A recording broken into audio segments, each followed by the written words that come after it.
Assalamualaikum warahmatullahi wabarakatuh. Bismillahirrahmanirrahim. Alhamdulillahirabbil alamin. Wa bihi nasta'inu ala umurid dunya waddin wa ala alihi wa sahbihi ajmain. Asyhadu an la ilaha illallah wa asyhadu anna Muhammadan abduhu wa rasuluh la nabiyya ba'dah wa la haula wa la quwwata illa billah. Allahumma rabbi shrah li sadri wa yassir li amri wa hlul 'uqdatam min lisani yafqahu qawli. Qala Nabi sallallahu alaihi wasallam, man arada dunya fa alaihi bil ilmi wa man arada al akhirah fa alaihi bil ilmi wa man aradahuma fa alaihi bil ilmi. Pertama-tama marilah kita sama-sama panjatkan puji dan syukur kehadirat Allah Subhanahu wa taala. Alhamdulillah, hingga pada kesempatan detik ini kita masih diberikan kenikmatan oleh Allah Subhanahu wa taala yang sungguh luar biasa, yaitu kenikmatan kesehatan, kenikmatan keimanan, kenikmatan keislaman, dan terutama kenikmatan keistiqomahan kita untuk tetap bisa beribadah kepada Allah Subhanahu wa taala.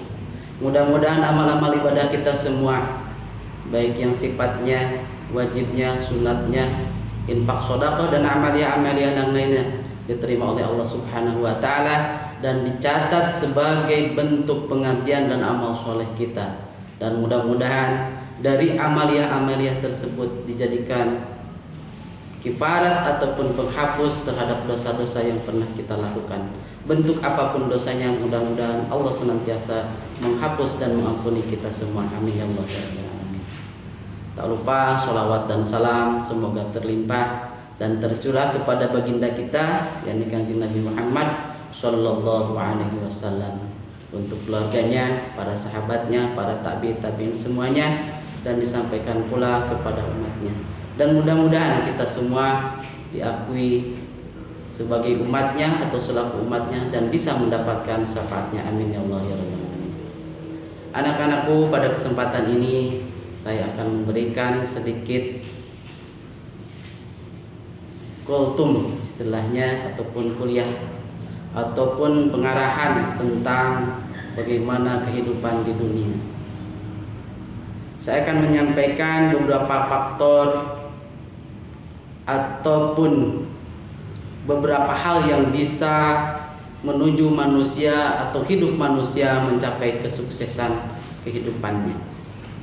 Kehidupan manusia untuk mencapai sukses dipengaruhi oleh 3 faktor. Yang saya hitung yang ini, 1, 2, 3. Jangan lihat yang ini. Pembelajarannya, kita jangan melihat sesuatu, jangan mendengar sesuatu tanpa ada pembuktian. Harus dibuktikan dulu benar atau tidak salahnya. Karena pada kesempatan ini sangat tipis sekali antara kebaikan dengan kesalahan, antara kebenaran dengan hoax. Maka ketika menyebutkan saya 3, mungkin yang dilihat ini kan, silakan tertawa terlebih dahulu. Yang saya hitung adalah yang ini, 1, 2, 3. Karena ini tidak lumrah, maka saya akan nanti menjadi 3 faktor ini yang benar. 1, 2, 3. Silakan terus terlebih dahulu. Apa saja yang menjadi faktor kehidupan kesuksesan di dunia? Yang pertama adalah nasab. Yang kedua adalah nasib. Yang ketiga adalah kasab. Mari kita sama bahas satu persatu. Yang pertama adalah faktor nasab, artinya berdasarkan garis keturunan. Tidak sedikit orang yang sukses, orang yang kaya karena emang keturunannya, orang tuanya kaya, banyak hartanya di mana-mana, diberikan kepada anaknya, atau bahkan orang tuanya meninggal, maka harta kekayaan itu turun kepada anaknya, maka dia menjadi orang yang kaya. Sementara penilaian kita, orang yang sukses untuk sementara di dunia adalah orang yang serba ada, orang yang kaya, ya, karena garis keturunannya kaya, sehingga nasabnya bagus, keturunannya bagus. Tidak sedikit bahkan pekerjaan pun berdasarkan garis keturunan nasabnya, ya. Misalkan contoh, ya, bapaknya adalah seorang guru, ya. Anaknya kuliah ke sana ke sini, mencari kerja ke sana ke sini, tidak diterima, akhirnya ngajar juga anaknya. Setelah lihat si anu kerjanya apa? Oh guru, oh pantas. Nah orang tuanya juga guru. Akhirnya dia mempunyai kesuksesan, mempunyai keberhasilan karena keturunannya. Ya, bapaknya guru, anaknya guru. Tidak sedikit, anaknya tentara, anaknya tentara. Bapaknya polisi, ke bawahnya polisi. Itu berdasarkan dari garis nasab ataupun keturunan. Yang kedua adalah nasib. Tidak sedikit orang yang mempunyai nasib atau keberuntungan atau kebetulan. Dia tidak mencari pekerjaan, sedang lewat orang memanggil, "Kang, kesini." Nujunan, biar saya luntang-lantung. Daripada luntang-lantung, tolong bersihkan tuh rumah saya. Kepake pekerjaannya, kemudian dijadikan karyawan di rumah itu, disenangkan oleh orang itu karena nasibnya bagus. Tidak sedikit orang yang orang tuanya miskin, karena nasibnya bagus, keturunannya menjadi orang yang kaya karena mempunyai nasib yang bagus, kebetulan atau mujur dia hidupnya. Ya, tidak sedikit orang yang asalnya hanya punya pekerjaan yang katakanlah serabutan, kebetulan yang mempunyai pekerjaan itu orang kaya, mau diangkat menjadi anak angkatnya, ya, kemudian hartanya diberikan kepada orang itu karena nasib bagus, orang itu menjadi bersih.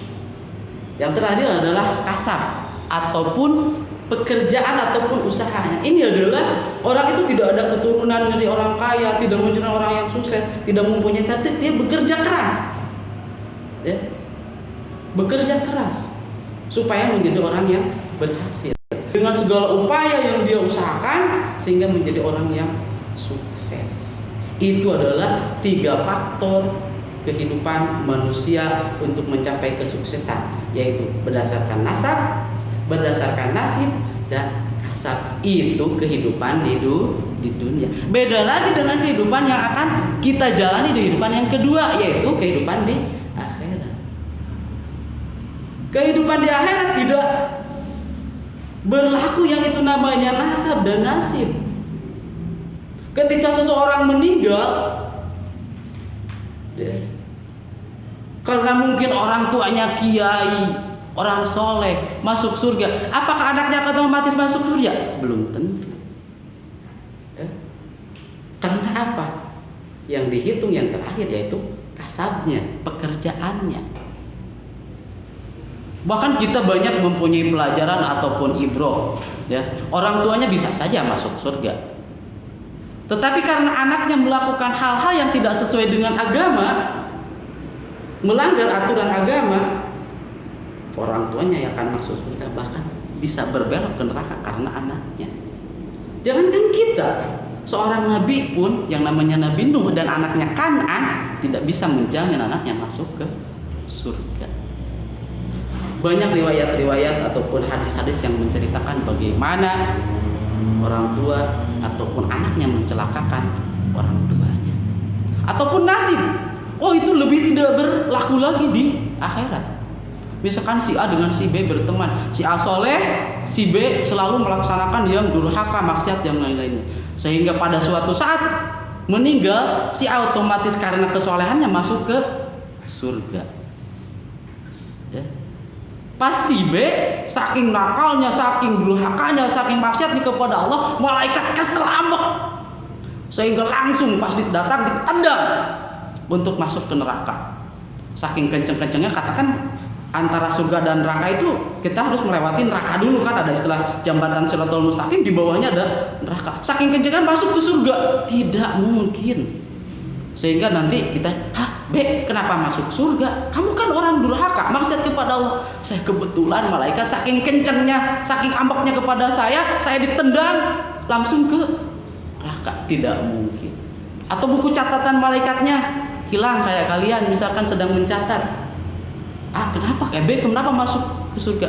Kebetulan pas mencari catatan saya tentang amal, buku di malaikatnya hilang. Tidak mungkin itu. Itu perhitungannya akan jelas.